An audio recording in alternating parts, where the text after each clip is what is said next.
everybody, happy Thursday. It is I, your songwriting partner, your co-producer, and as always, your friend, Joe Seavey.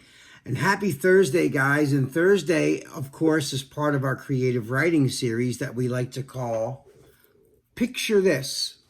Picture This is the second half of our two-part creative series. The first one is called Ghostwriting, which is what we did last night.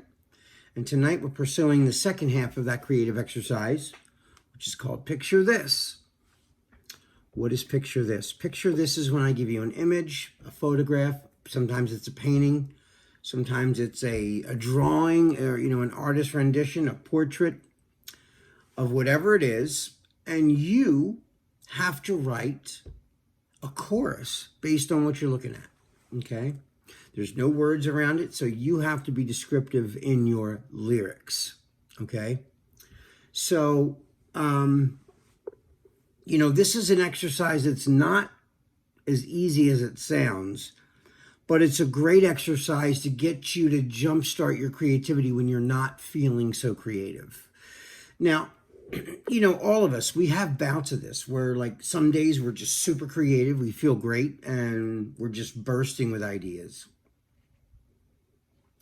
And then there's other days when you don't feel like doing anything but laying on the couch and watching television and eating popcorn, okay?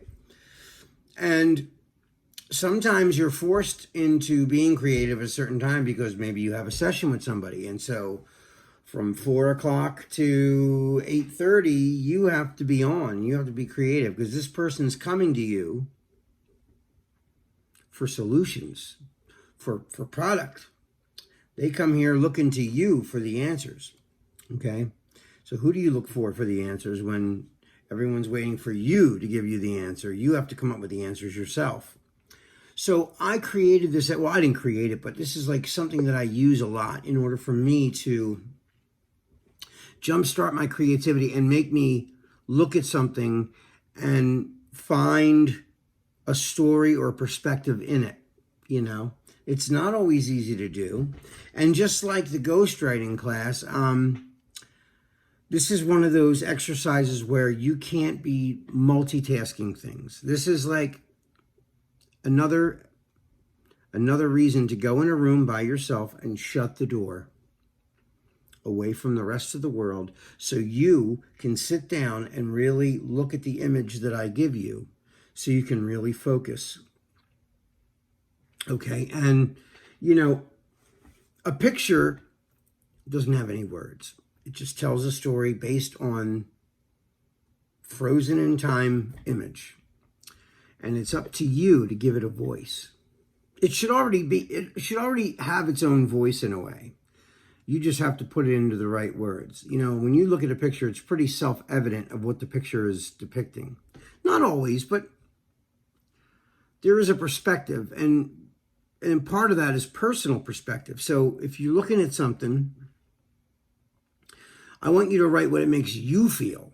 It doesn't matter if everyone else in the world said it reminds them of a puppy, and to you it reminds you of when you were 8 years old and you got ice cream, that's on you. So, and there's no wrong way to do that. Is like I said, even like last night, it's got to rhyme, it's got to make sense, and it's got to tell a story.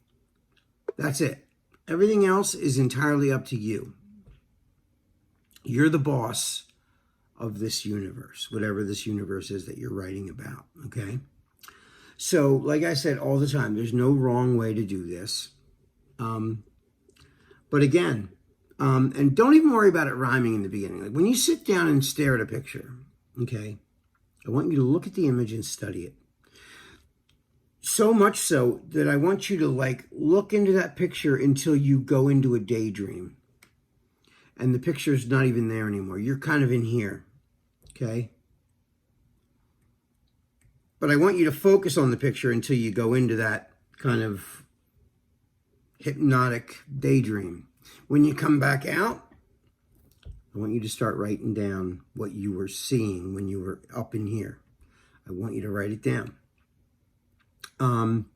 Look at the physical attributes in the picture. Write that down,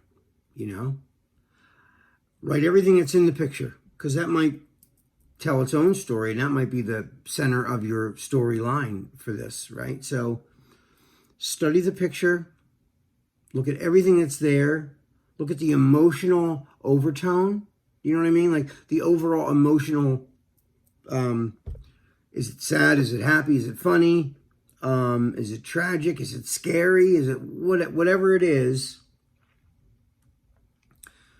or whatever it is to you? That's what I want you to write about, okay? So what I'm going to do now is I'm going to show you the picture so you can take a look at the image. And really, I want you to study it. And even when this is on video and you're watching this on Thursday night, I want you to pause the picture so you can even look at it longer. Or take a picture of it on your phone, you know, as it's still. Just get your phone and take a picture of it. So without further ado, here is the photograph. So here it is.